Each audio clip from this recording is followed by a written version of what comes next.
Welcome into SportsSource.tv. Appreciate you joining us for our overtime segment today. As always, it's brought to you by Smokin' Joe's. Smokin' Joe's, let's see their website here. We could go to the wide shot if we got. There we go. Now I can read it.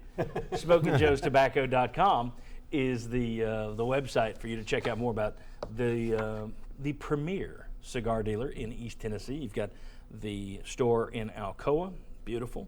The original store right there on Paper Mill. They do a great job. Mike Hicks and his family, get in there and tell them we said, hey, if you enjoy a good cigar, they've got great selection, great prices, Smokin' Joe's. All right, what we're going to talk about today is the single most important point on Tennessee's schedule. And when we were breaking this down, that could be a game.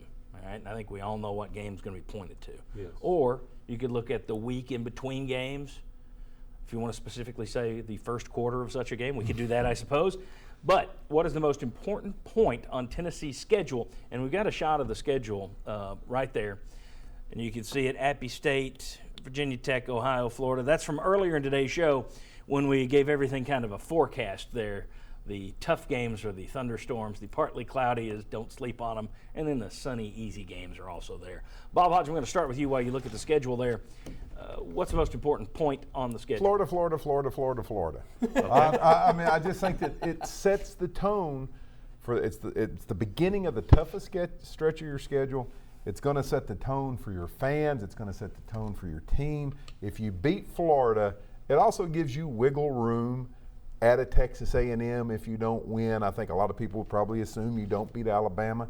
So Florida, to me, comes down to the whole thing, not just because of the importance for the SEC East, but just setting the tone for the rest of the season from that point. All right, Jimmy. Agree. Yeah, I think it's Florida. And if you don't beat Florida, I don't have confidence that you're going to beat Georgia on the road or A&M or Alabama. I'm not saying you'd lose all of those, but if you can't get that monkey off your back, I think there'd be a carryover effect to that. So I think Florida's the most important game on the schedule.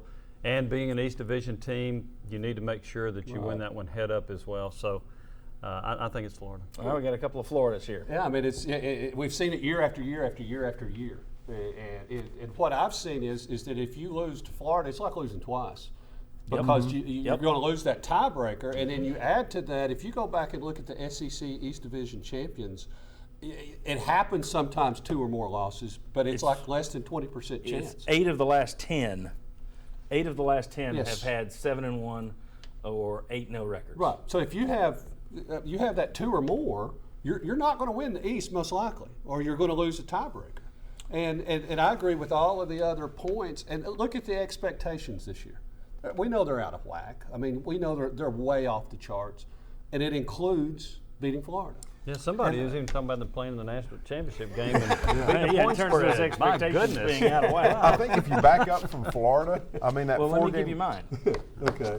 because it's going to be different. You guys don't want to hear mine? It's not Florida? No, it's not Florida. Slightly not Florida. I'm tweaking it. It's the week between Florida and Georgia. Cavaliers question. Yeah. No, it's not. I explained clearly beforehand. The point could be the week between, and I'm going the week between Florida and Georgia. If you win, congratulations. You cannot get too high for beating this team that you finally beaten. You're going to Georgia, which, just as we said with Florida, yes, a loss is like 2 losses because you lose the tiebreaker. If you beat Florida and then go lose to Georgia and lose that tiebreaker, that's just as much of a pain as losing to Florida. So if you beat Florida, you've got to use that week to get off cloud 9. Don't do the Majors thing that they did in, 82, jumped off a cloud because they beat Alabama and then lost to Georgia Tech anyway the next week. They literally had a ladder set up and they jumped onto foam. And then the other side, if you lose to Florida, you got to spend that week getting everybody's head screwed on back straight. Mm-hmm. And you talk about brutal, local fans are going to be ticked off. National media is going to rip you a new one because, well, here we go. It's the same old Tennessee. You were supposed to beat Florida and you couldn't. But still, my cousin's going to be running her mouth. And to me, it's so win or lose at Florida, you've got the rest of the season to play. You can either let that game destroy your season or return for it. You can either let that game, you can get too high and then go in and blow it at Georgia. So to me, it's how you handle whatever goes on at Florida. And I agree with that, and I think that's an excellent pick. But I would much rather be in the situation of having to deal with that after beating Florida for the first time in what, 12 years? Well, I'm not Yeah. saying want to. I know, but I'm just saying that's why I think the Florida game is the game. If you lose that, I think your season can go down the tubes. You Well, I have do got too. to That's win what I'm that. getting. That's why I think that week after and the recovery period is more important than. I think a lot of people too need to pay a little bit more attention to the Battle of Bristol. I think there's going to be a lot of pressure on Tennessee in that game. I think more pressure on Tennessee than Virginia Tech for a lot of reasons. The atmosphere is going to be strange. The field is going to be strange. You're not going to have normal locker rooms, even if you were playing an away game.